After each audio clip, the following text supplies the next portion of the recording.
And we are back again for another episode of the 5 to 9 podcast. I am, as always, Vince Mirabelli, and with me, as always, is my buddy Mike Martino. Mike, how are you, buddy? I'm excellent on this 50th episode of the podcast. 50. It was, we've actually been sort of delaying a little bit because it was like basically 1 year ago where we published our first episode. And if you go back, Mike, I don't know if you have gone back in the archives. It was pretty terrible.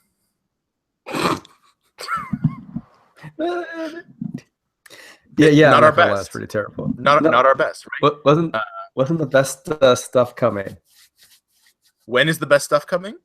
I don't know. No, I said it wasn't the best stuff. Oh no, I mean no. It's we were obviously brand new to it, and it showed. It was pretty evident that that we were new. But now we've been doing it for a year, and by default, that means we're awesome at it. So there you go. So welcome to episode, I guess, 10 in the 5 to 9 podcast. But when you count the original title, the Business Innovation Podcast, of which we did 40 episodes, that makes this episode 50. The big 5-0. So the big 5-0. We've been talking, Mike, about how to lay this one out, what the format for this episode should be, because we've got a number of different things lined up for the next couple episodes, couple interviews, couple key interesting topics, couple tools, but we wanted this one to be about the show and about us. So I think we challenged each other, not overly challenging, but to come up with a list of 3 things each that we have learned from doing this show. And for those listening, if you are still with us, we have not shared said lists. So this is going to be totally, we might be blindsiding each other. They could be the same. They could be exactly the same. Yeah. Or be a list of 3. Well, even that list of, like, if they were exactly the same, that would be kind of cool, right? Because these were done completely in isolation. So I mean, yeah. For today, we're just going to talk about what we've learned and just sort of reflect on the last year. So, Mike, I'm gonna give you the honors. Why don't you go off? Kick us off first. So we're gonna go back and forth. We are. Or am I gonna do my 3? All right, we can go back and forth. All right, we'll go back and forth. Okay. So my first one, and they are in order of importance. Oh. Yes. Time. I found that I had more time than I thought I had. Taking the things that are solid in the calendar, so the regular gig, the 9 to 5. The family, that's blocked off. Yep. My anchor, that's blocked off, and I've talked about that on Straight No Chaser. Yep. Plug. So those are all blocked off. And then you say, well, then how do you do the podcast?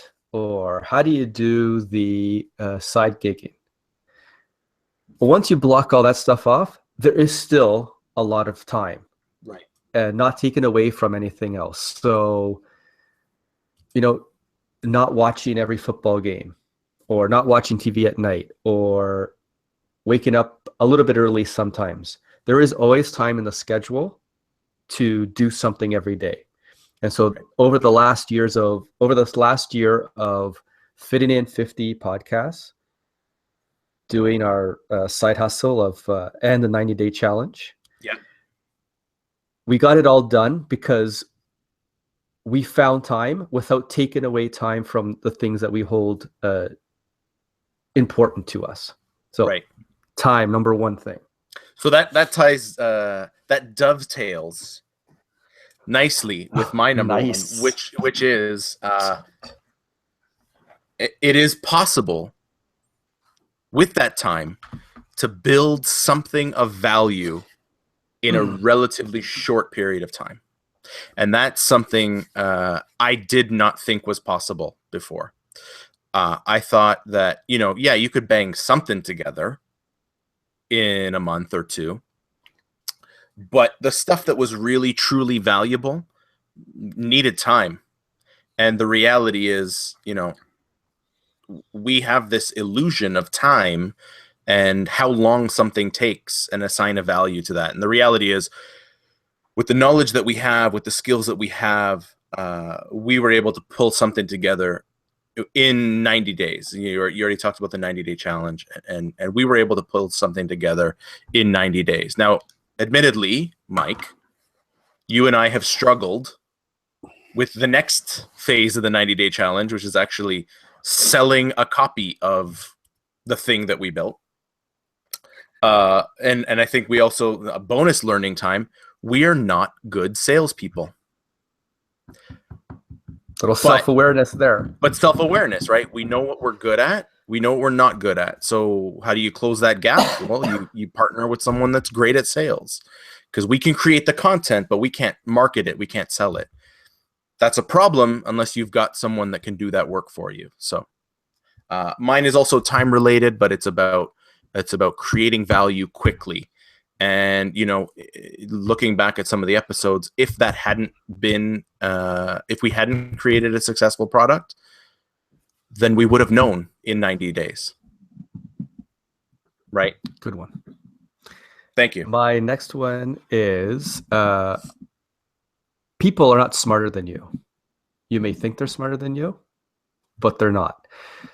So with the exception of, let's not get crazy. I don't think I'm as smart as Elon Musk or Sam Harris. So we're not talking about that variance of brain power. Mm-hmm. But in general, the people that are around you don't think they're smarter than you. Don't think they know more than you. Now you have those people that are always the naysayers or the devil's advocate. Screw them, they're assholes. Oh, did you think about that? Yeah, don't worry what I thought about.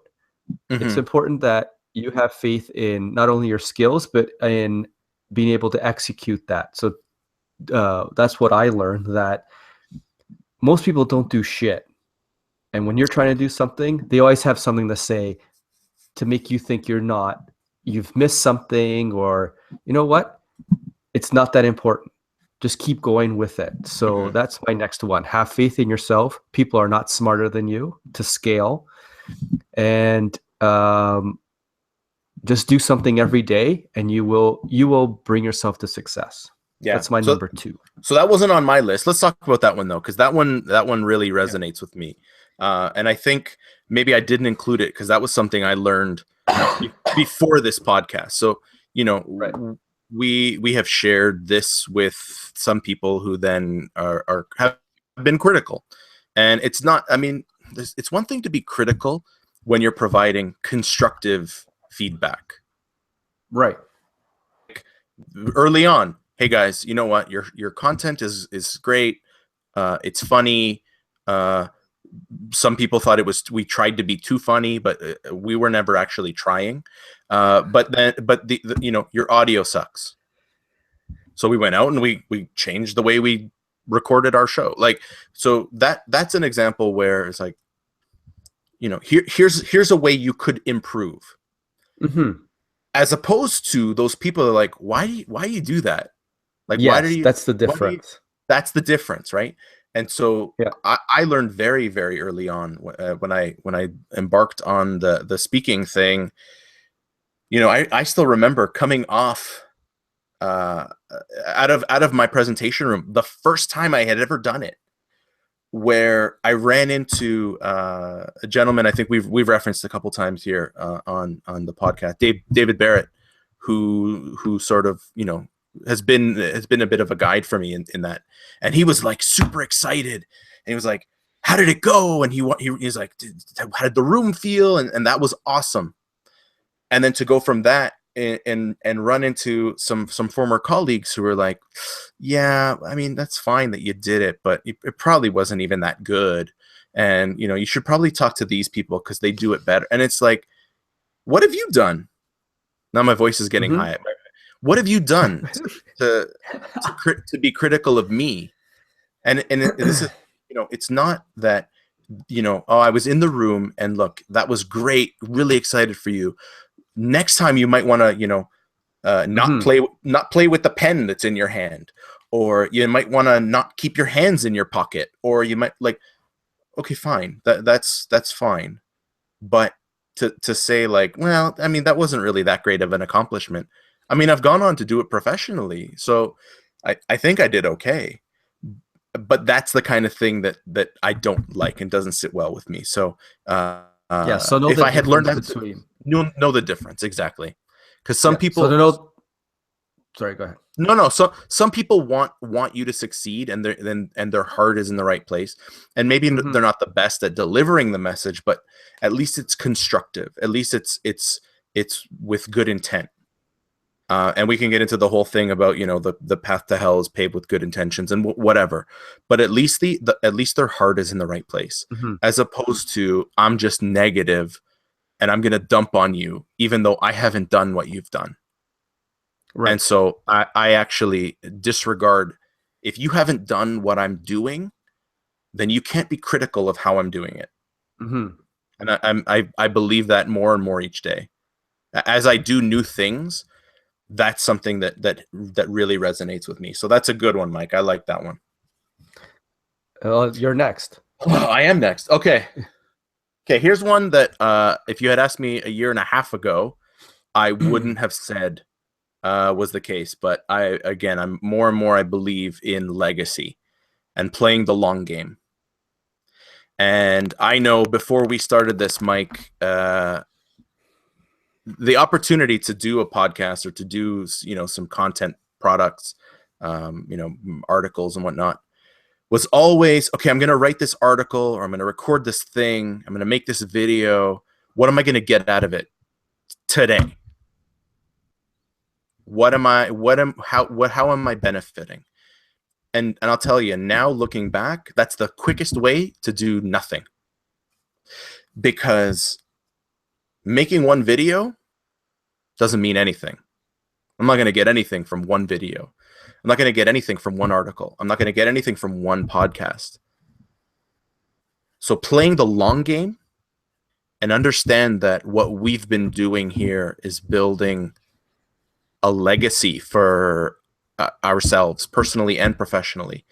Build a legacy of work that I think we can both be very, very proud of. And playing the long game, knowing that,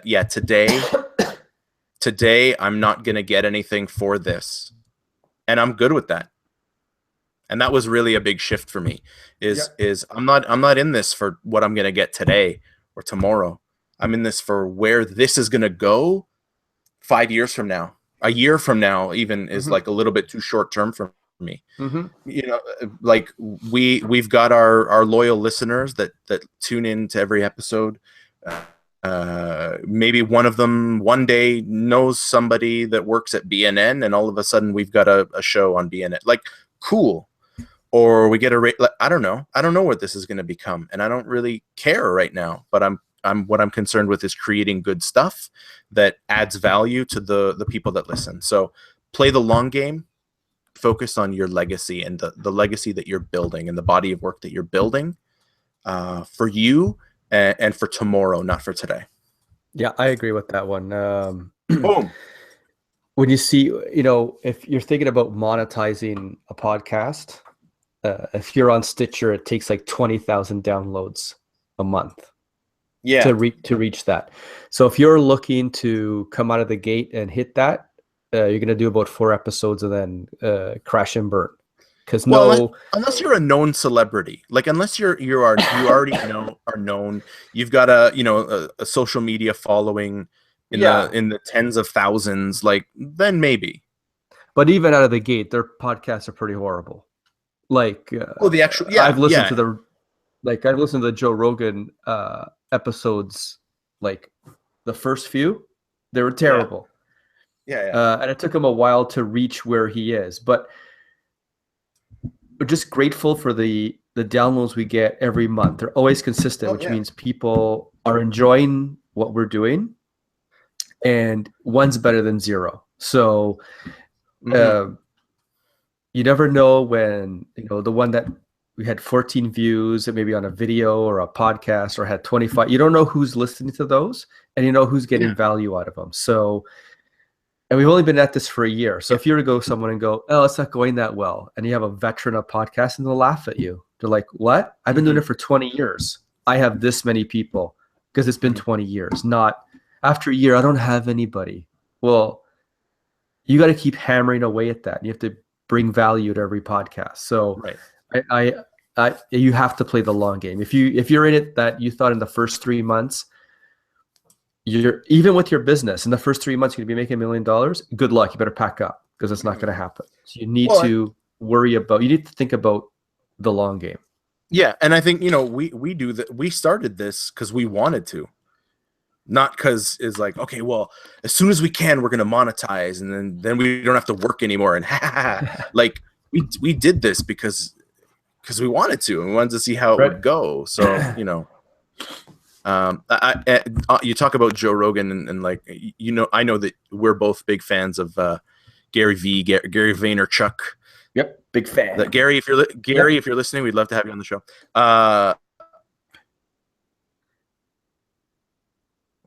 End products, and we are not a finished product, so we can't compare ourselves to Gary V today, right? Now, if you go back and Yeah. look No. at his original the Wine Library TV, early episodes, they were not great, No, but he did 1,000 of them. but he did 1,000 of them. Like, we're at You episode look, 50. yeah. Now you look at him and go, how did you just go on stage and bang out something? Yeah. Well, 1,000 of this, little keynotes here, 250 of Ask Gary V. That's what we mean about the long game. He has a body of work that he can always, everything he does, he just gets better and better Yeah. and better and better. And that's how you can just walk on stage and deliver. And he's a 10-year He's just been overnight practicing success. that long. He's He's a just been 10 practicing that long. Yeah, exactly. He's a 10-year overnight success. Yeah. Yeah. So that's my second one. Mike, you wanna wrap up your list? Yeah. So mine is a combination of both 9 to 5 and 5 to 9. Okay. And that is scaling. Mm. And so when you're like us, practitioners, you're used to doing everything on your own, and you want things a certain way because we were the ones that would do whatever our trade was. So for you, it was like process stuff and Six Sigma, and you're always doing that. Yeah. My background is user experience, and I wanted to do user experience my way, and I knew how to do that, UI. But if you want to grow in any capacity, you have to be able to scale. And it's not always technology that's going to get you there. It's people. And you have to be able to, if you want to go, look at the video, if you want to go from here to here, somewhere in the middle, someone has to pick up that slack, or else you're just going to keep doing what. So being able to let go and allow people to figure it out on their own and rely on them that they're going to give you what you need when you're going to walk into a presentation, or it may not be the way that you wanted to do it, but it's done in their way and it's just as good. If you're not willing to do that, either in your day job, if you want to move to the next level or scale your side hustle, you're not going to be able to get any better or grow your business. You have to be able to scale that. Yeah, and that's a good one, because I think that's the thing that holds a lot of people back. Is not being able to replace themselves. That allows them to then focus on, the next level. So that's a good one. I like that one. What's your last one? All right, are you ready? Yeah. Mike, I'm gonna go back to the 90s here with an X-Files reference. The what file reference? X-Files. Okay. We are not alone. I have had conversations with people that I never would have thought I would have had uh, uncovering people's side hustles, uncovering people's 5 to 9s that I had no idea existed. It only came up because we started talking about this podcast. Here's the reality: that there are a ton of people just like us that go to work, enjoy what they do, but need that creative outlet, need that hustle on the side to do something for themselves in their 5 to 9. And so, that is super encouraging to me, because it means that there's a whole network of people, there's a whole community, if you will, of people that are just like us and can really benefit from what we've learned over the past year doing this podcast, but also going back further, what we've learned in building businesses and building products. So there's a community aspect to the work that we are doing after work, which is super cool and really, really encouraging and really humbling at the same time, because you almost think like, oh, I'm special, I've got a podcast. And it's like, well, that's nice. I make cakes. It's like, oh, that's pretty cool. Oh, that's nice. I am a photographer. Oh, okay. That's nice. I score films. It's like, oh, okay. So it's like we're not special, and that's what makes us special. You know what I mean? Mm-hmm. So that was cool to meet all the people that we have over the past year talking about this podcast and find out what their passions are and what their side hustles are and what they do when they go home and how they can benefit from the stuff that we've put together. And I think that leads into sort of the closing point, which is, Mike, the community. We have a community here. And so, we haven't done anything super special to date. Here's what we have done. Okay, ready? 1, we bought a domain name, 5to9community.com. If you go to 5to9community.com, do you know what you'll find? Right now, nothing. So don't go there yet. Unless you're listening to this in the middle of 2017, because Mike and I build our own websites. So, it's going to take us some time.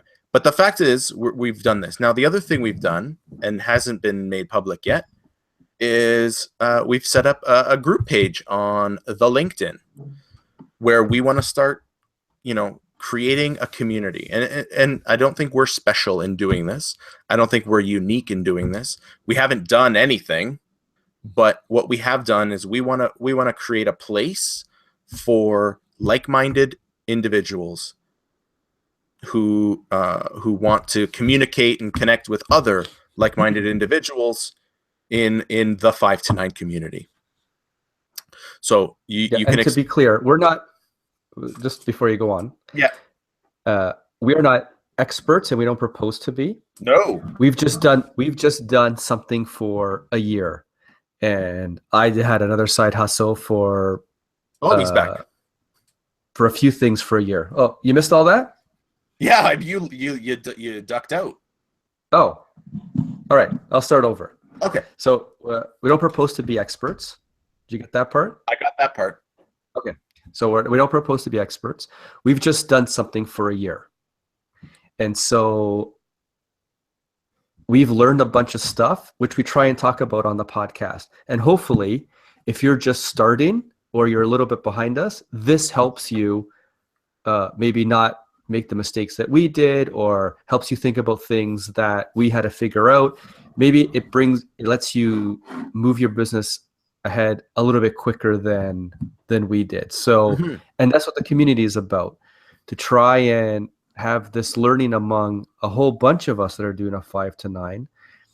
Everybody has their own business, but there are steps you have to go through for every business. Right. And so that community, no one's going to be an expert, but everyone would have tried something, and you can go, oh, that didn't work. Oh, that worked. I should try that. Maybe I'll do that. Maybe that's a resource I could use. That's a resource I should use. So we're not trying to say that we're know-it-alls. What we're trying to say is we've done a bunch of stuff. Other people have done stuff. We put it all together. We have a community to grow your side hustle. Yeah. Maybe, because you're right. We all work in different things. Some people build digital products. Some people sell physical products. Some people consult. Some people, paint, some whatever. But we all have the same needs. You need a website. You need a mailing list. You need I don't know. You need to sell. You need to sell whatever shit you got. So how do you do that? Everybody needs something, and that's common to all of us. And so, I'm not trying to get praise or accolades or, Mike, I know you're in the same boat. We just want to create a place where we can hang out with people just like us. And right now that place is LinkedIn because that's what we're the most familiar with. But eventually there will be a place for us online for those in the 5 to 9 community. And we do have a Instagram 5 to 9 community. Yes, that's right. Good job on that, by the way. Good job on that. Brand new. Yeah. Hey. Every day you're hustling. Every day.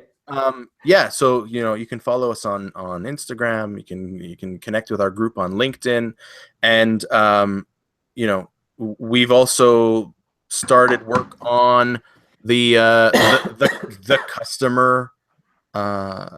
customer intelligence, what name did we settle on there, Mike? Customer innovation?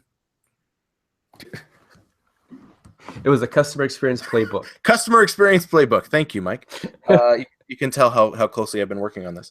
The customer experience playbook, which is really aimed at guys like us. So, Mike said we're not experts, but we've got a year head start. And so, plus this is really in our wheelhouse professionally.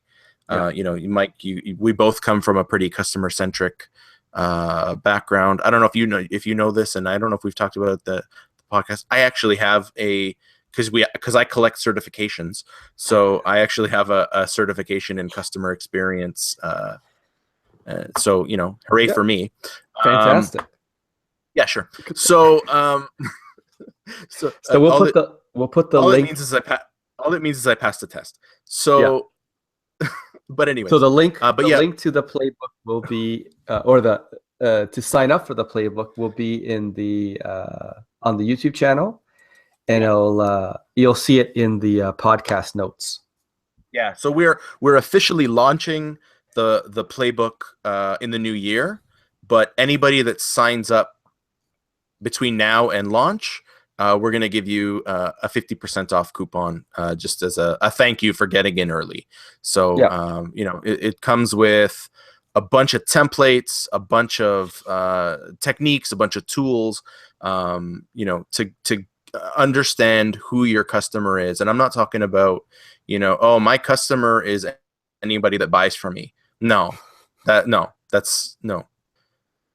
You get down into the detail of like really at their core, who is your customer? Yeah. So we map who your customer is.